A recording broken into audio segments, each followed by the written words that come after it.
শুধু মানুষ হতভাগা একটা প্রাণী যে আল্লাহর জমিনে থেকে আল্লাহর খেয়ে, আল্লাহর পরে, আল্লাহর বাতাস থেকে শ্বাস নিয়ে, আল্লাহর দেওয়া পানি পান করে, আল্লাহ পাকের দেওয়া অর্থ, সম্পদ, রিজিক, স্ত্রী, সন্তান সব ভোগ করে আল্লাহরই জমিনে আল্লাহ বিরোধী আইন চালু করে দিয়েছে। এই মানুষই একটা হতভাগা প্রাণী।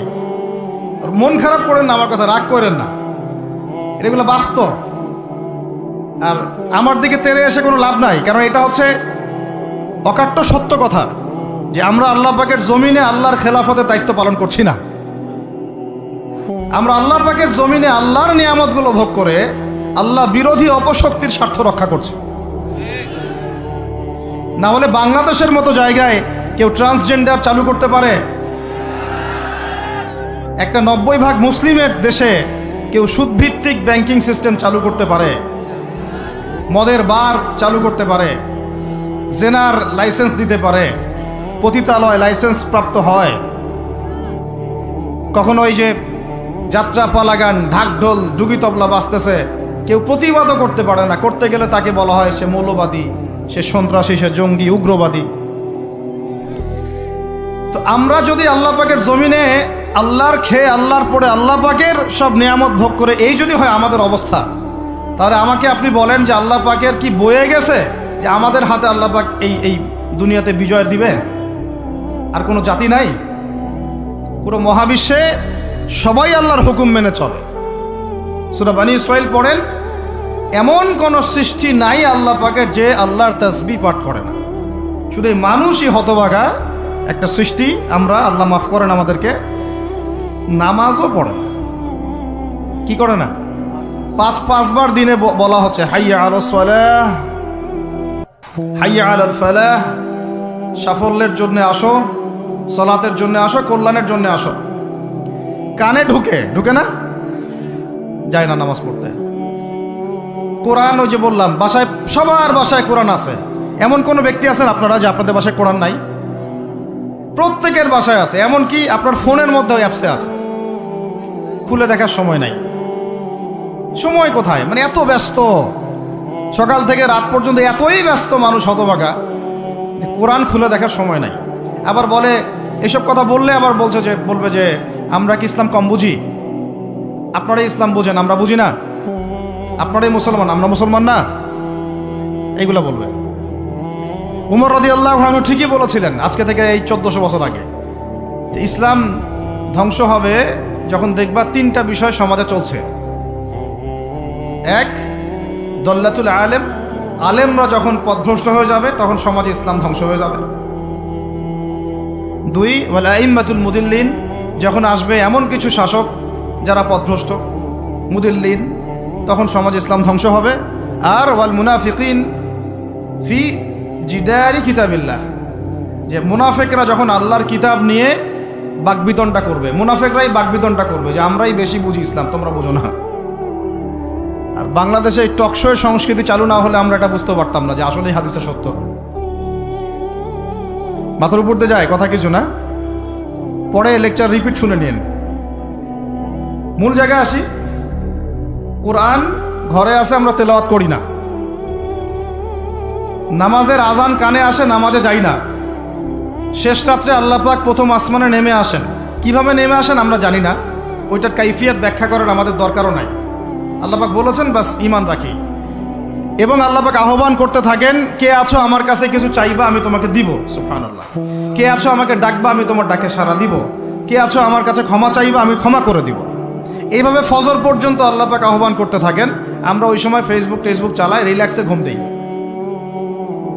তাহলে নামাজের আজান কানে যায়, নামাজ পড়ি না, কোরআন বাসায় আছে, তেলাওয়াত করি না, খুলেও দেখি না, 40 কুলখানি বাদ দিয়ে। আর শেষ রাত্রে আল্লাহ পাক আহ্বান করতে থাকেন, আমি উঠে ওযু করে 2টা রাকাত নামাজ পড়ে একটু দোয়া করব, সেটা পারি না। এই আমি আবার যখন দিনের বেলায় এলেম শিখতে যাই, এমন জায়গায় এলেম শিখতে যাই যেখানে নারী পুরুষ একাকার অবস্থা, ফ্রি মিক্সিং। আমি এমন এলেম শিখতে চাই যে এলেমটা আমাকে 20 বছরে 20টা সূরাও শিখায় না। 20টা হাদিস আপনার মুখস্থ নাই, আমি চ্যালেঞ্জ করতেছি আপনাকে। 20টা হাদিস আপনি দাঁড়ায় বলেন, ছোট ছোট হাদিস খালি। যেমন عن أمير المؤمنين عمر بن الخطاب رضي الله عنه قال قال رسول الله صلى الله عليه وسلم إنما الأعمال بالنيات وإنما لكل امرئ ما نوى فمن كانت هجرته إلى الله ورسوله فهجرته إلى الله ورسوله ومن كانت هجرته إلى الدنيا يصيبها أو امرأة يتزوجها فهجرته إلى ما هاجر إليه। এরকম ছোট্ট ছোট্ট আপনি আমাকে 20টা হাদিস শুনান, যারা 20 বছর পড়াশোনা করেছেন জেনারেল লাইনে, দাঁড়ান দেখি কার সাহস আছে। এই হচ্ছে আপনাদের শিক্ষার অবস্থা। তারপরে আপনি আবার যখন চাকরি ক্ষেত্রে যান, ঘুষ ছাড়া আপনার চাকরি হচ্ছে না। এই হলো অর্থনৈতিক জীবনের অবস্থা। আবার চাকরি, ব্যবসা, বাণিজ্য যাই করছেন, এর মধ্যে ম্যান্ডেটরি মাস্ট বি সুদ আছে। কি আছে? এই মাপে কম দেওয়া তো আছেই, অন্যের সম্পদ আত্মসাৎ তো আছেই, পণ্যে ভেজাল দেওয়া তো আছেই, তারপরে সিন্ডিকেট তো আছেই, যেটার দাম এখন এই রজবের, আজকে কয় তারিখ? রজবের 14-15 হবে না? তো এই রজবের 14-15-তে যে পণ্যের দাম 200 টাকা, 1.5 মাস পরেই সেই পণ্যের দাম হবে 400 টাকা। এই হলো অর্থনৈতিক জীবনের অবস্থা। আর সুদের সাথে সম্পৃক্ত না হলেও তো আমাদের ঘুম হচ্ছে না। বাংলাদেশের 64,000 গ্রাম বাংলা বলি না আমরা, 64,000 গ্রাম বাংলায় একাধিক সুদী এনজিও আছে। সবাই সুদী কারবার করতেছে। আমাদের মা বোনরা ওখানে সমিতিতে নাম লেখাচ্ছে, আমরাও নাম লিখাইছি অনেকে। কিস্তি শোধ করতে হচ্ছে, জমি বন্ধক রাখো, বাছুর বন্ধক রাখো, গরু বন্ধক রাখো। শেষমেশ ধনীরা ধনী হচ্ছে, গরিবরা গরিব হচ্ছে। কারণ আল্লাহ পাক এই কিতাবের মধ্যেই বলেছেন, সূরা বাকারার শেষের দিকে আছে যে ইয়া আইয়ুহাল্লাযীনা আমানু, হে মুমিনগণ, ইত্তাকুল্লাহ, আল্লাহকে ভয় করো, ওয়া যারু মা বাকিয়া মিনার রিবা, সুদ ছেড়ে দাও, ইন কুনতুম মুমিনিন, যদি মুমিন হয়ে থাকো, ওয়া ইল্লাম তাফআলু, সুদ যদি না ছাড়ো, ফাআযানু বিহারবিন মিনাল্লাহি ওয়া রাসূলিহি, আল্লাহ এবং তার রাসূলের সাথে যুদ্ধের ঘোষণা শুনে রাখো। আয়াত বুঝলেন? আয়াতটা কি বুঝলেন? আল্লাহ পাক বলছেন যারা সুদ খায় বা সুদ না ছাড়ে, এরা আল্লাহ এবং তার রাসূল মুহাম্মদ সাল্লাল্লাহু আলাইহি ওয়াসাল্লামের বিরুদ্ধে অস্ত্র নিয়ে দাঁড়ায় আছে। তো আপনার আমার কল্যাণ হবে না ভাই? দুনিয়ায় পরকালে কল্যাণ হবে না? আমরা হাউজে কাউসারের পানি তো পাবো ইনশাআল্লাহ, আমরা কবরের উত্তর তো দিতে পারবো ইনশাআল্লাহ। আমাদের জন্য নবী সাল্লাল্লাহু আলাইহি ওয়াসাল্লাম সুপারিশ তো করবেন ইনশাআল্লাহ। সুপারিশ তো নবীজি করবেন, এটা ঠিক আছে, এটা তো ঠিক আছে। কিন্তু কোরআনে যে আল্লাহ পাক বললেন সুদ যদি তোমরা না ছাড়ো, তাহলে জেনে রেখো তোমরা আল্লাহ এবং তার রাসূলের বিরুদ্ধে যুদ্ধ করতেছো। তো এখন এইটা আমরা কিভাবে আল্লাহ পাককে বুঝ দিব? দুনিয়াতে না বুঝ দিলাম, দুনিয়াতে হয়তো কারো ক্ষমতা আছে, জবানটা বন্ধ করে দিল, এই কথা বলতে পারবেন না, চুপ একদম। সম্ভব কি না?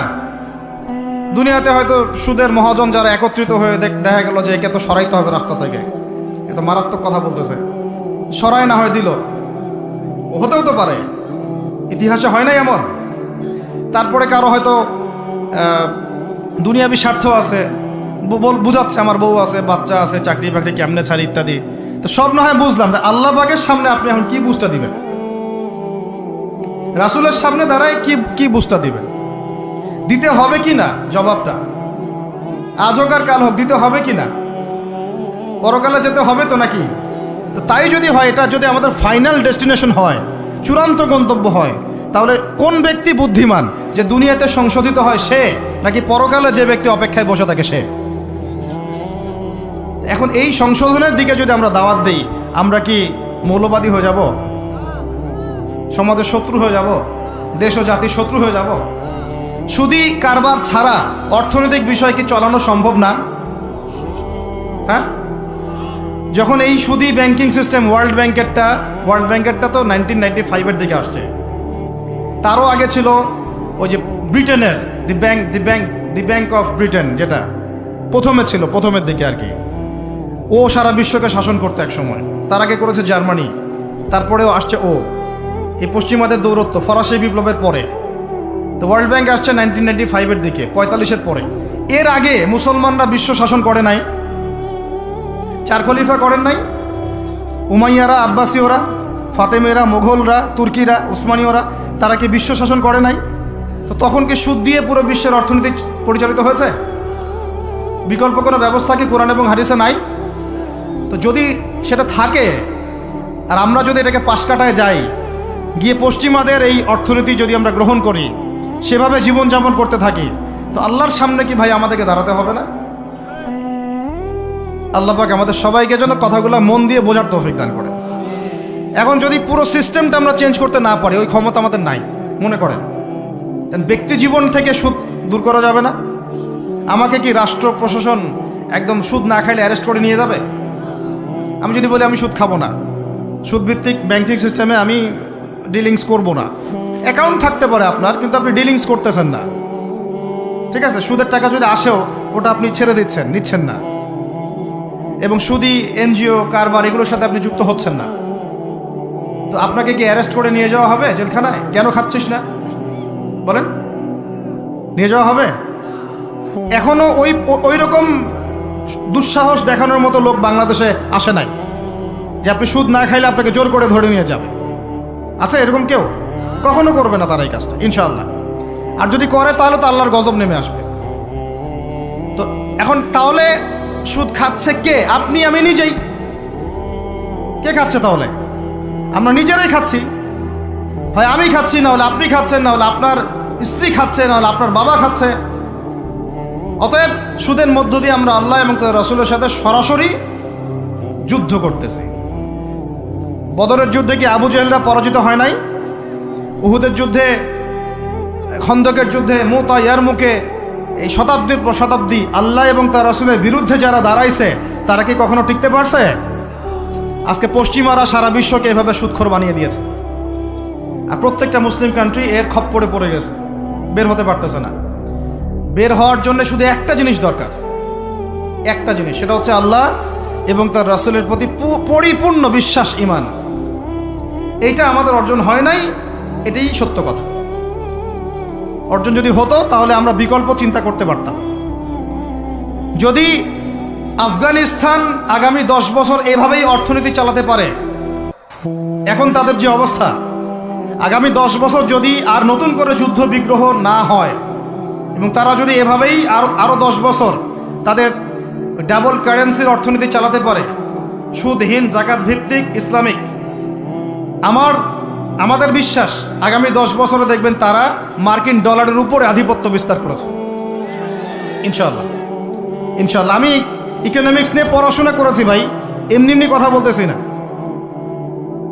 অনলাইনে যারা আপনাদেরকে এইসব তালগোল মার্কা কথাবার্তা বুঝায়, যে কাগজের টাকা নিয়ে উল্টাপাল্টা কথা বলছে, ইলেকট্রনিক মানি নিয়ে উল্টাপাল্টা কথা বলতেছে, বিটকয়েন, ক্রিপ্টোকারেন্সি নিয়ে কথা বলতেছে উল্টাপাল্টা, ভাই এগুলো আমরা জেনে বুঝে কথা বলতেছি, জেনে বুঝে পড়াশোনা করে এগুলোর উপর আমরা থিসিস করেছি ইউনিভার্সিটিতে, এগুলোর উপরেই। এমনি এমনি কথা বলতেছি না যে পেপার মানি আপনার পকেটে, আমার পকেটে যেটা আছে আপনার পকেটেও সেটাই আছে, এর ভিতরেও সুদ আছে।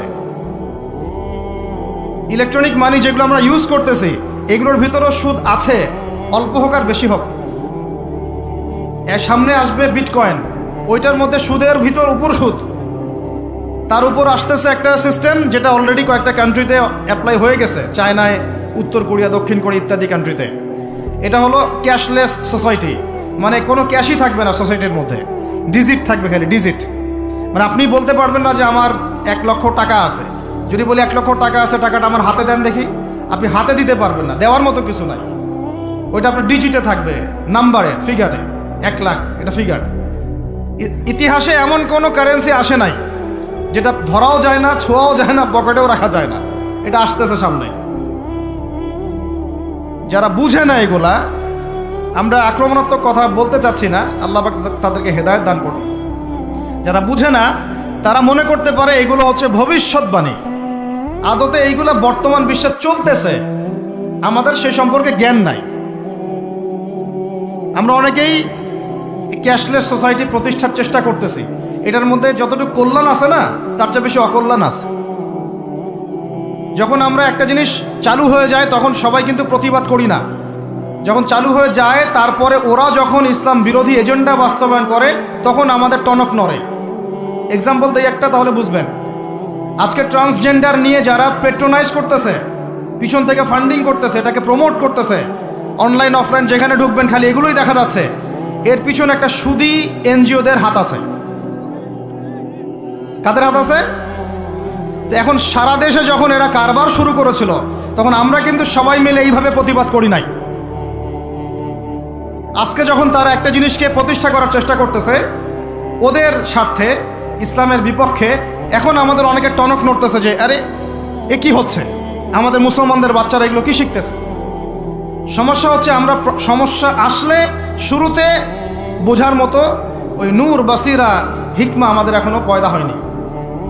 এবং শেষে গিয়ে একদম কুলে, কি বলে ওটাকে, মাঝপথে গিয়ে যখন দড়িয়ে যখন নৌকা ডোবা শুরু করে তখন আমাদের হুঁশ ফিরে, আরে কি হচ্ছে এগুলো। তো আল্লাহ পাক আমাদেরকে বিজয় দিবেন এটা প্রতিশ্রুতি দিয়েছেন। যে একটা নিয়ে কথা বলতে গেলে ভিতরে চলে গেছে, আমার সমস্যা এটাই, আলোচনা করতে গেলে একটু বেশি ভিতরে চলে যাই, পরে আর বেরোতে পারি না। আপনারা কি আলোচনা বুঝতে পারতেছেন?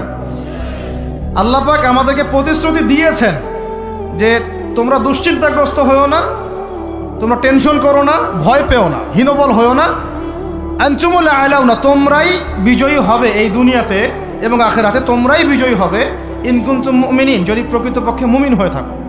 আমাকে বলেন, যারা আজান শুনেও নামাজে যায় না এরা কি মুমিন? বলেন। আপনি মনে করছেন আমি জুমার নামাজ তো পড়ি, ঈদের নামাজ তো পড়ি। এমনও হতভাগা মানুষ আছে পৃথিবীতে যাদের নামাজ প্রথমবার তারা নামাজ পড়ে জানাজার নামাজ, আছে না ভাই? আল্লাহ পাক আমাদের সবাইকে 5 ওয়াক্ত নামাজি হওয়ার তৌফিক দান করেন এবং কাজা নামাজ অনেকের আছে, আল্লাহ পাক সেগুলো আদায় করার তৌফিক দান করেন। আপনারা যখন হজ উমরা সফরে যাবেন বেশি বেশি সেখানে নামাজ পড়বেন, কারণ ওখানে 1 রাকাত নামাজ হারাম শরীফে পড়লে 1,00,000 রাকাতের নেকি হয়, আর মদিনা মুনাওয়ারায় পড়লে, মানে হারামে পড়লে 1000 নেকি হয়। আর এই দুইটা আমরা খুব ভালো জানি, মিম্বরে আলোচনা হয় খুব, মাশাআল্লাহ, তাই না? তো নসিহত হচ্ছে ওখানে গিয়ে আমরা বেশি বেশি নামাজ পড়বো, নফল নামাজ, ঠিক আছে? কাজা নামাজগুলো হিসেব করে আদায় করার চেষ্টা করবো ইনশাআল্লাহ। তবে হাদিসে আরেকটা জায়গা আছে, ওইটা আমরা ভুলে গেছি। আরও একটা মসজিদ আমাদের আছে ভাই, যেখানে 2 রাকাত নামাজ পড়লে জীবনের সব গুনাহ মাফ হয়ে যায়। ওইটা আমাদের পাঠ্যপুস্তকে নাই, আমাদের চেতনায় নাই, আলোচনায় নাই, মিম্বরে নাই, খুতবায় নাই। সেই মসজিদ কোথায়? ওই মসজিদ কি আমাদের না ইহুদিদের? কি মনে হয় আপনাদের? ওই আল-আকসা কি আমাদের না ওদের? ওইখানে 2 রাকাত নামাজ পড়লে, সফর করে 2 রাকাত নামাজ পড়লে জীবনের সব গুনাহ মাফ হয়ে যাবে। ওইখানে আমরা এখন ঢুকতে পারি না। কারো কোনো ফিকির আছে? ইয়াংদেরকে বলতেছি ভাই, লেকচারগুলো আমাদের বেশিরভাগই ইয়াংদের জন্য। যে এই যে সেলফি, এই শোডাউন, একজন বক্তাকে আপনি দেখতে চান, ইসলামী সেলিব্রিটিজম, এগুলো যে চালু করেছি আমরা, এইগুলো দিয়ে দিন আল্লাহর জমিনে কায়েম হবে না। এগুলো ভালোবাসা মহব্বতের নিদর্শন না। সত্যি সত্যি যদি আমাদেরকে আপনারা মহব্বত করে থাকেন, এমনভাবে নিজেকে গড়েন যাতে বাইতুল মুকাদ্দাস জয় করতে পারেন। ওই দিন বুঝবো যে আপনারা আমাদেরকে মহব্বত করেন, আমাদের কথা শুনেন, মানেন, বুঝেন। এমন একটা জামা আমাদেরকে করতে হবে যার একজন নেতা থাকবে, একটা নেতা, একদম সামি'না ওয়া আতা'না, শুনলাম মানলাম, এমন নেতা। এত ইখতিলাফ, এত বিভক্তি চলবে না। মানে বিভক্তি, ইখতিলাফ থাকতে পারে মাসলা মাসাইলের ব্যাপারে, ফিকহি ব্যাপারে, কিন্তু এই এত দলীয় বিভক্তি থাকা যাবে না। এক টেবিলে আলেমদেরকে বসতেই হবে। আলেমরা যদি এক টেবিলে না বসে ঐক্যের দৃষ্টান্ত স্থাপন না করতে পারে, জনগণ ঐক্যবদ্ধ হতে পারবে না। বাংলাদেশের সবচেয়ে বেশি দরকার এখন উলামায়ে কেরামের ঐক্য। আমরা যারা ছোটরা আছি আমাদের মূল কাজ এখন এইটাই, আমরা এটাই ফিকির করি কিভাবে আলেমদেরকে একটা জায়গায় বসানো যায়। আলেমরা যদি ঐক্যবদ্ধ হতে পারেন, জনগণ একদিকে ফোকাস করে চলতে পারবে ইনশাআল্লাহ। এবং তাদের মধ্যে যদি একজন আমির নিযুক্ত করা হয় এবং তার কথা যদি আমরা সূরাভিত্তিক মেনে চলি, ইনশাআল্লাহ বাংলাদেশ কেন পুরা বিশ্বে দিন কায়েম করা সম্ভব। আমরা এই দিক থেকে আমরা মোটামুটি 20-30 বছর পিছায় আছি এখনো, বুঝতে পারছেন না আমার কথা? এই দিক থেকে দেখেন, আল্লাহর নবী সাল্লাল্লাহু আলাইহি